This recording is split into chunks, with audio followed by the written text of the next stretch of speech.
Bonjour à tous. Comment parvenir à pacifier son mental? Un sujet qui me tient particulièrement à cœur parce qu'il est vrai qu'on peut facilement se laisser obstruer l'esprit par des questionnements qui vont revenir à répétition et qui peuvent, sur certains aspects, nous induire en erreur par peur uniquement de ne pas être à la hauteur, de ne pas y arriver, peur du jugement, peur, voilà, de devoir quelque part mériter quelque chose pour obtenir quelque chose.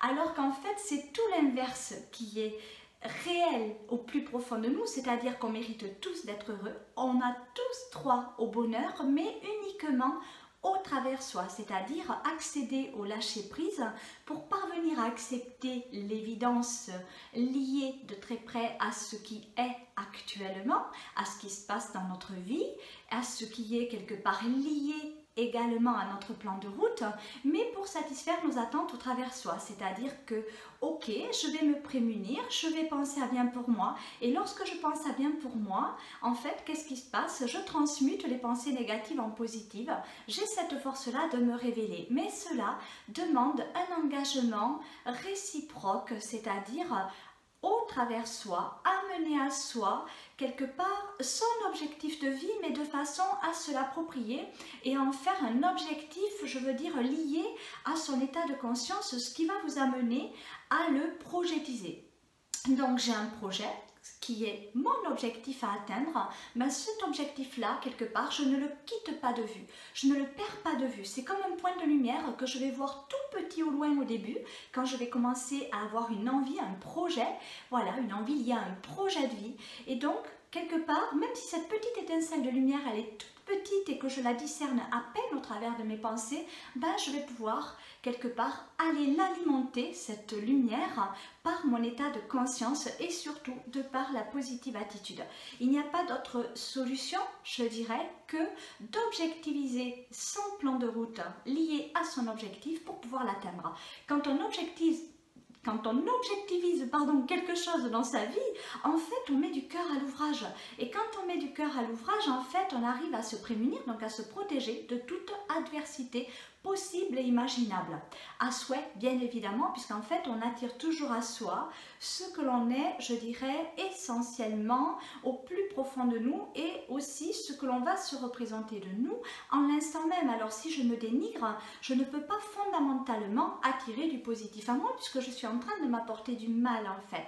Voilà, quand je me fais du mal, même par la forme pensée, quand je m'auto-critique, quand je m'auto-juge, voilà, je ne me prémunis pas, donc je ne me protège pas et je m'impacte, je me fais du mal délibérément, mais de façon inconsciente, puisqu'en fait, je suis soit dans le labeur de la vie lié à l'épreuve de vie, ou alors je suis assujettie au système de façon inconsciente liée à une épreuve douloureuse liée à des peurs, à des mémoires vives, donc sur le plan causal, le chakra de la gorge, qui va faire que j'ai l'impression de ne pas pouvoir y arriver en fait. J'ai l'impression que ce que je veux dans ma vie, en fait, je ne peux pas l'atteindre parce que je vais me trouver une centaine, voire des milliers d'excuses pour ne pas y arriver. Et donc, si je me trouve des excuses pour ne pas y aller, en fait, je suis dans ce qu'on appelle la procrastination. Ça veut dire quoi? Ça veut dire que je vais me trouver des excuses pour ne pas y aller alors que j'ai accompli tous les préalables opportuns à ma prédestinée pour me permettre d'aller vers cet objectif, puisque si à un moment donné j'ai profondément envie de quelque chose, bon ben en fait il n'en tient qu'à moi de rapprocher cette étincelle de lumière, de l'alimenter, de la faire croître, grandir. Et la lumière, plus elle grandit, plus elle vient à moi en fait. C'est comme si on allait attirer à soi une énergie positive qui vient nous nourrir, qui vient dynamiser notre esprit, clarifier notre esprit et vraiment, je dirais, désopacifier cet esprit. Pourquoi? Parce que, vous savez, nos peurs opacifient l'esprit, c'est-à-dire que ça va mettre comme des voiles quelque part devant notre vision interne au développement humain, c'est-à-dire que on va pouvoir voir des belles choses autour de soi, envier quelqu'un qui possède de belles choses, voilà, une belle compagne par exemple, et à la fois on le voit, donc on arrive à voir ça et à la fois on a comme l'esprit opacifié. Pourquoi? Parce qu'on se dit que nous, ben on ne pourra jamais arriver à voir ça. Voilà, on ne pourra jamais avoir autant que cette personne-là, on s'estime incapable d'y arriver ou incapable de mériter aussi des fois, voilà, une belle compagne ou un beau compagnon de vie. Pourquoi? Voilà, parce qu'on est rempli vraiment notre disque dur a été formaté, rempli de données totalement erronées, qui ne nous correspondent pas essentiellement. On peut tout avoir et on mérite de tout avoir. Mais de tout avoir, je dirais, sur un plan moral, pas mental. Voilà, parce que quand on est dans une forme de moralité, on va se référer à ce que l'on croit. Voilà, alors faire très attention aux formes de croyances qui ne doivent pas être limitatives. Voilà, on ne doit pas tomber dans l'endocrinement, dans l'asservissement d'ordre général, parce que cet endocrinement sociétaire actuel peut nous limiter, alors qu'en fait l'amour, lui, est totalement illimité. Donc sortir de l'endocrinement, c'est sortir des religions, sortir d'un cadre de données erronées, limitatives. À partir du moment où on est conditionné, on n'est pas dans l'amour inconditionnel. Voilà, Dieu nous aime d'un amour inconditionnel. Il ne nous limite pas, il nous a créés à son image, avec un pouvoir quelque part de loi de l'attraction à soi et à souhait au travers lui, mais selon notre libre arbitre. Donc c'est nous qui décidons et c'est nous qui menons la danse. Mais pour pouvoir arriver à se rendre compte que entre l'opacification de notre esprit et ce que l'on voit avec les yeux, il y a une grande différence. Bon, ça demande un travail de discernement au travers soi. Pourquoi? Alors je vois quelque chose de beau et j'ai envie de l'avoir. Bon, si vraiment j'ai envie de l'avoir sans l'ombre d'un doute à l'esprit, il y a de grandes chances pour que je l'aie très vite, que j'ai une opportunité d'accessibilité, on va me proposer quelque chose qui va me permettre d'engendrer un processus évolutif au travers moi, je vais attirer une forme d'énergie, ça peut être une proposition de travail ou une opportunité favorable, un don d'argent, voilà, qui va venir comme ça de je ne sais où, on va me faire un don et je vais pouvoir par exemple m'acheter voilà, quelque chose qui me faisait par exemple très envie. Donc il y a une aide précieuse qui peut arriver comme ça, mais parce que vous l'aurez attiré à vous. Voilà, donc si vous avez une proposition pour un bon travail qui va vous permettre une meilleure rémunération, vous allez aussi pouvoir accéder à d'autres paliers et vous offrir des choses dont vous rêvez. Après, vous savez, la matérialité, attention avec les désirs que l'on souhaite bien évidemment, liés à tout ce qui est de l'attrait et de la fausse lumière, et donc lié à l'apparence. Voilà, aucun quelque part attrait lié à l'apparence et à la fausse lumière ne fera votre véritable bonheur, d'accord? Donc en fait, tout ce dont on peut avoir envie sur un plan matériel et se dire que par exemple, si j'ai le dernier iPhone, je vais être méga heureux. Non, on est dans la technologie, on est dans une vibration basse au niveau endocrinement général de la société qui veut nous faire acheter beaucoup plus voilà, de choses, nous vendre beaucoup plus de choses pour nous maintenir la tête sous l'eau. Et pendant qu'on est occupé à aller acheter le dernier iPhone ou le dernier pot de Nutella, en ce moment c'est en vogue, voilà, mais en fait on ne pense pas au reste et donc on agit comme des robots. Et voilà, au lieu de se focaliser sur l'amélioration vibratoire de la planète hein, et donc liée à l'être humain, en fait on va se focaliser sur aller remplir des estomacs par exemple, et pour combler un vide affectif, puisque quand on est dans le Nutella, on est dans le sucre, et le sucre voilà, va forcément combler un manque affectif. Donc allez voir aussi, penser au travers soi ce que cela va combler. Et ensuite, voilà, pour tout ce qui est de l'ordre de l'attrait, de posséder, etc. Donc là, on est dans un attrait plus lié à une personnalité, c'est toujours au cas par cas. Mais en tout cas, on va combler un vide de façon illusoire, car on va projeter dans la matière quelque chose qui va nous satisfaire un temps donné, mais qui ne va pas nous combler. Pourquoi? Parce que cette chose-là va comme penser un vide, mais dès qu'on enlève le pansement, donc dès qu'on perd cette chose-là, donc par exemple le dernier iPhone, une voiture ou une maison, si on la perd, ben en fait on est malheureux à nouveau. Donc en fait on n'est pas réellement heureux. Donc juste cette petite aparté, voilà, pour considérer le fait que le véritable bonheur, lui, provient de votre être-té et de ce que vous allez quelque part ressentir au plus profond de vous, de tout ce dont vous allez vous nourrir, mais essentiellement, l'être humain, il a besoin de quoi pour être heureux? Il a besoin d'amour. Et il n'a besoin que d'amour, d'un cadre de vie propre et respectif à chacun, c'est-à-dire le moins pollué que possible, voilà, de bons légumes du jardin, si possible, en tout cas d'air pur, voilà, donc de temps en temps, aller s'oxygéner, c'est forcément bon pour la santé, bon pour l'esprit, bon pour la régénération, voilà, et c'est ça la véritable complaisance à autrui aussi, c'est-à-dire qu'on peut apporter une forme de bien-être à autrui en le considérant être à la hauteur et capable de se réaliser au travers lui en lien avec moi. Donc ce n'est plus non plus envier son voisin, mais c'est au contraire, voilà, ben, quelque part le regarder avec un regard interne, mais un regard, je dirais, différent, un regard qui ne va pas le jalouser. voilà, mais qui va quelque part me faire voir une opportunité d'apprentissage au travers moi. Ben, si lui peut y arriver, ben moi aussi en fait. Je ne suis pas moins que, voilà, ni plus que. On est tous égaux sur un plan, je dirais, sociétaire, puisqu'en fait on a tous un rôle à jouer et que sans nous, croyez-moi, la société n'aurait pas le même reflet aux yeux du monde. Donc en fait on est tous quelque part un petit morceau de puzzle important. Voilà, et sans une pièce, quand il manque une pièce à un puzzle, en fait il n'est pas complet et donc on ne pourrait pas se réaliser convenablement sans cela. Alors pour en revenir au sujet principal, donc qui est de comment parvenir à pacifier son mental. Alors tout d'abord, le mental c'est quoi? Le mental est un corps qui est relié, un corps énergétique, hein, relié à votre chakra du cœur et lié de très près à la forme pensée. Relié également à votre glande endocrine qui se nomme le thymus et qui correspond à vos défenses immunitaires.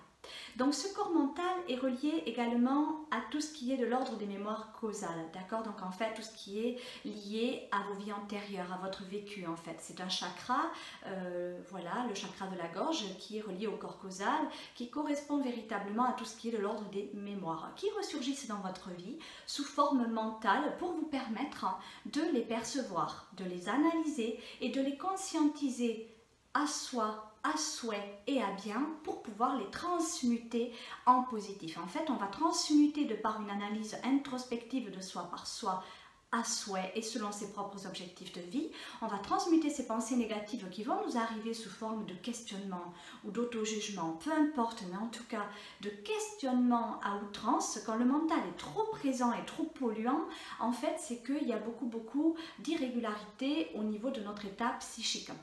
Si on est irrégulé, je dirais, de par un conditionnement au niveau de l'état psychique, c'est qu'on est limité. Voilà, on se limite parce qu'on a peur. Si on a peur, c'est qu'on est quelque part lié à une forme d'endocrinement général.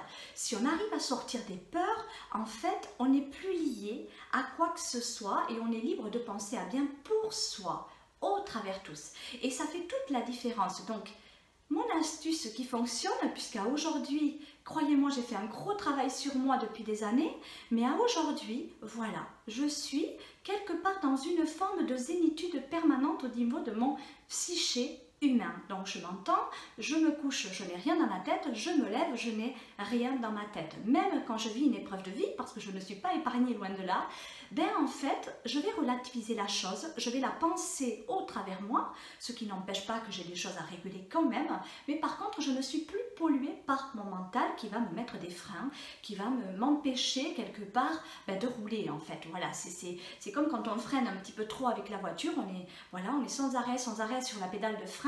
Bon, c'est qu'on a peur d'avancer, on a peur d'y aller, on freine un petit peu trop, on donne des à-coups, bon voilà. C'est aussi se faire confiance, lâcher prise. Ça ne veut pas dire de rouler à toute vitesse, pas du tout, mais par contre rouler à la bonne vitesse et à la vitesse qui va vous correspondre. Donc vous allez à votre allure, ne cherchez pas à aller aussi vite que le voisin, voilà, ou que quelqu'un tout simplement, voilà, respectez-vous, voilà, conscientisez à bien pour vous, c'est-à-dire faites votre propre analyse introspective du questionnement qui interagit en votre psyché sous forme mentale. Ça peut être une forme mentale agressive, ça peut être une forme mentale qui va vous dénigrer, ça peut être une forme mentale objective, de toute façon elle l'est tout le temps, mais dans le sens de vous élever vibratoirement. Donc votre mental va vous servir sur un plateau quelque chose, un questionnement, voilà, vous avez l'impression que votre mental n'est pas toujours à votre service, mais croyez-moi, il l'est en ce sens que si vous l'ignorez et que vous repoussez toujours ces questionnements qui viennent à vous, dans ce sens, voilà, je me lève, j'ai plein de projets, et puis paf, j'ai le mental qui est là et qui me pollue l'esprit, qui me dit mais non, tu peux pas y aller, tu peux pas faire ça, mais non, et puis de toute façon tu le mérites pas, et puis comment tu vas faire, c'est pas possible.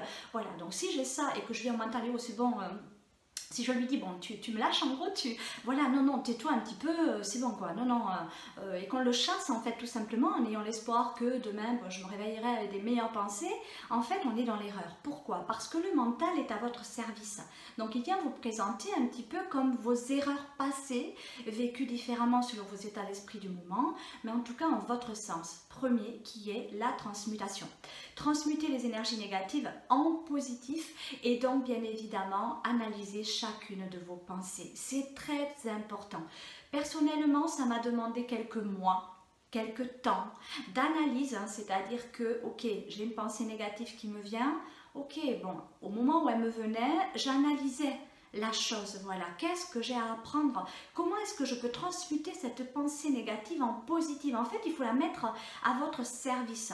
J'avais beaucoup de peur, j'ai vécu toute mon enfance avec d'immenses peurs et à me limiter, ce qui a fait que j'ai été longtemps dans l'asservissement général et dans l'endocrinement général, mais j'ai pu en sortir. Et croyez-moi, si j'ai pu le faire, tout le monde peut le faire, parce que on a tous ce potentiel en soi. Alors certes, on a tous les mêmes pouvoirs, pas le même potentiel en ce sens de révélation, d'optimisation, de vitesse quelque part. On ne va pas tous à la même allure. Mais quel que soit votre potentiel, au cas par cas, un temps donné dans une journée, vous pouvez vous octroyer un temps à la considération de votre mental et agir à bien, en pensant à bien, au travers vous-même. Donc laissez couler. Principalement, je laisse couler, j'entends ce que mon mental m'apporte comme information et je décide de m'en servir à bon escient. Je vais transmuter le négatif en positif, tout simplement. Et je vais m'évertuer sincèrement, au plus profond de moi, à le faire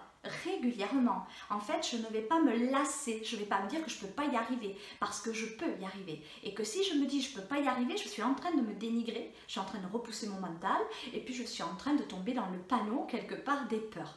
Ne pas oublier que quand on est dans le dénigrement, quand notre mental nous dénigre, on arrive à vraiment à nous auto-juger, mais je dirais avec une forme de violence, cela relève de votre compétence aussi, à savoir que vous avez subi à ce moment-là un abaissement vibratoire. Vous êtes passé d'un état où vous alliez bien, vous étiez en joie, vous étiez très haut vibratoirement, et puis une épreuve de vie est arrivée. Et là, j'ai mal interagi, je me suis énervée par exemple, j'ai rejeté cette épreuve, je ne l'ai pas acceptée, je n'ai pas voulu l'analyser, je me suis victimisée. Voilà, bon, mais quand je suis en joie, que je vis ce genre de choses, que je suis dans cet état-là du moi, dans cet état du moi-là, en fait, j'ai un abaissement vibratoire qui se produit. Et là, comme je l'ai expliqué dans plusieurs de mes vidéos, quand on s'abaisse vibratoirement, il y a la loi du consentement qui permet aussi sur le plan astral, le plan des émotions, donc que le corps astral correspond au plexus solaire et donc au plan émotionnel. Donc quand on a des pensées négatives liées par exemple à une forme de colère, bon, abaissement vibratoire, ponctionnement énergétique, puisque émotion négative, d'accord? L'émotionnel est très important car il est relié à la forme pensée, à tous vos autres chakras et à la forme d'énergie bien évidemment, mais peut aussi vous faire interagir négativement sur le plan physique. Comment ça se passe? Chakra du cœur, pensée négative égale émotion négative, corps astral qui va s'abaisser vibratoirement, entité négative, donc négative ou pas, mais en tout cas entité qui n'est pas passée dans la lumière, de par la loi du consentement, elle va pouvoir vous ponctionner, vous vampiriser un petit peu d'énergie. Qu'est-ce qui passe à ce moment-là au niveau du chakra sacré?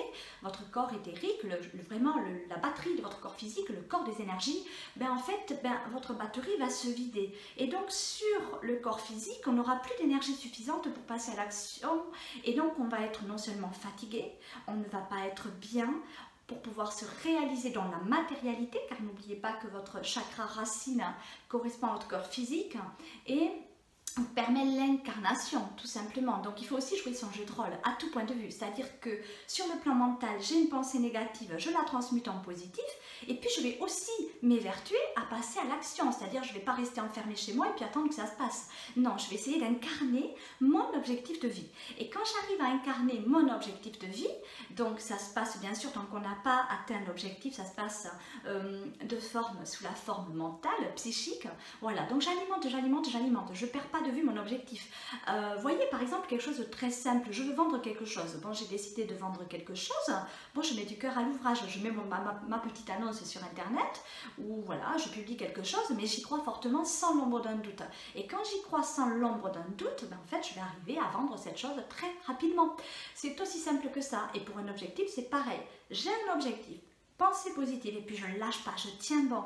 Et je vais lutter, alors oui, lutter dans le bon sens du terme, parce que l'amour ne se bat jamais, mais par contre l'amour va lutter, c'est-à-dire que je vais faire comme un barrage énergétique autour de moi qui ne va pas permettre le fonctionnement énergétique anti-terre ni vibratoire, c'est-à-dire tout ce qui est négatif ne va plus m'impacter, même le regard des gens, parce que Vous savez, votre corps mental est très sensible aussi, donc il peut vous faire interagir par la parole, puisque très près du chakra de la gorge, bon, ben, à un moment donné, si on n'écoute pas son mental et qu'on ne transmute pas le négatif en positif, comment interagirons-nous au travers nous? Je veux dire, à un moment donné, on peut aussi être dans une forme d'impulsivité, ou au contraire, être introverti et cristalliser en soi beaucoup de choses. Voilà, on va remplir le vase, à un moment donné, ça va déborder. Alors le but étant de prononcer des mots le plus favorable que possible. N'oubliez pas, le poids des mots a une importance capitale. Beaucoup de gens emploient des mots très négatifs pour exprimer du positif, du genre voilà, j'ai une pêche d'enfer. Voilà, on sait tous ce que c'est que l'enfer, c'est un enfermement notoire psychique. Quand on associe une forme de dynamique positive à une énergie aussi négative que l'enfermement psychique, ça ne va pas ensemble quelque part, d'accord, pour l'objectif.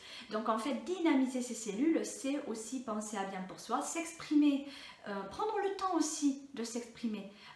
Quand quelqu'un vient à vous et par exemple vous dénigre ou vous juge, voilà, que vous vous sentez agressé, hop hop hop. Là, même si je sens que j'ai été impactée, que sur le plan émotionnel, paf, j'ai été touchée, je respire un bon coup et je me rends compte qu'autrui ne parle que de lui à chaque fois qu'il s'exprime, d'accord? Donc il ne peut pas me connaître moi, hein, donc il ne peut parler qu'au travers de son chakra de la gorge, lié à ses mémoires causales, en introspection au travers lui-même, et impacté certainement par des mémoires vives, et donc son corps mental se met en action, et paf paf paf, ça n'en finit plus. Mais en fait, autrui va toujours parler de lui, donc ça va être quoi? Ok, je suis touchée, il m'a touchée, bon, j'ai une blessure d'âme, très bien, mais cette blessure d'âme, je peux aller la penser à bien au travers moi. Il n'y a rien d'irrémédiable, je veux dire, je me suis créée cette blessure-là parce que les épreuves de vie, de cette vie ou des vies passées ont fait que j'en suis arrivée à là, mais je peux toujours me prémunir et je peux penser à bien redynamiser mes cellules et cicatriser ces plaies. D'accord? Donc en fait, rien n'est irrémédiable. Il n'en tient qu'à vous de passer à l'action de façon progressive, prendre le temps à la réflexion et ensuite s'affirmer de façon positive. Alors là, on rejoint l'affirmation quelque part positive. Donc j'ai l'affirmation d'un roi avec un cœur d'enfant. L'affirmation d'un roi, pourquoi? Parce que je suis reliée au chakra de la couronne. Quand je suis dans la sagesse, ben j'ai l'omniscience, je sais, donc je vois de haut, je suis en conscience. Ma conscience ne m'induira jamais en erreur, donc je sais où je vais. Je sais ce que cette personne est en train de me montrer. Ma blessure d'âme m'a impactée. Je reste zen, je me recentre dans le cœur, chakra du cœur. Voilà, l'humilité, je reste humble et je me rends compte que je ne suis pas une victime. Donc je vais essayer d'aller penser à bien via la forme de pensée psychique, bien évidemment, de façon introspective. Je ne vais pas juger la personne qui m'insulte ou qui me dénigre, non. Je me recentre dans le cœur et je vais aller, essayer de rassurer mon enfant intérieur. Tout va bien, on va essayer de contrôler tout ça, mais à un temps donné, on va aller penser à bien pour soi. Voilà, quelle est cette blessure? Est-ce que c'est la trahison? Est-ce que c'est un élément d'injustice? Qu'est-ce qu'il y a qui est là en train de me chagriner? Et ensuite, je vais retrouver très vite, au maximum de mes possibilités, la joie de vivre d'un enfant. C'est ça, avoir la force d'un roi, avec un cœur d'enfant. Voilà, et sortir des peurs, bien évidemment. Passer à l'action ensuite avec des mots doux. Voilà, s'affirmer, si vous êtes dénigré, ben c'est aussi avoir le courage et la force de dire non. Je ne suis pas, très respectueusement, je ne suis pas la personne que tu es en train de décrire ou de dépeindre. Non, je garde mes couleurs, voilà, et je dois rayonner aux yeux du monde. J'espère avoir pu vous aider au travers de cette vidéo à conscientiser le fait que votre mental est un outil précieux pour vous aider à vous révéler, transmuter les pensées négatives en positives dès le matin. Allez, je me mets du cœur à l'ouvrage et je parviens à me réaliser dignement en prenant soin de moi dans l'estime de soi, bien évidemment. Je me révèle, je m'estime, je m'honore, je me comble d'amour et je comble les miens et toutes les personnes que je vais être à même de rencontrer dans ma journée. Voilà, je leur amène un rayon de soleil et je vois toujours le positif dans le négatif. Je vois toujours comment est-ce que je peux, dans cette situation sombre, ou dans ce que je vois qui m'impacte, quand il y a les fameux oula que je nomme aujourd'hui, oulala, je suis impactée par une publicité mensongère, endocrinante, oula, il y a des choses qui me révoltent dans la société. Bon, mais dès que j'ai le oula, c'est derrière oula, ok, ça fait oula, mais qu'est-ce que je peux faire pour amener du discernement et de la lumière dans cette... dans cette phase constructive que je suis en train de vivre, très bien. Voilà, je peux toujours faire quelque chose à bien, ne serait-ce que penser à bien pour les personnes qui sont en train de subir telle ou telle action dans la société actuelle. Je vous embrasse du fond du cœur et vous souhaite le meilleur des avenirs qui soient.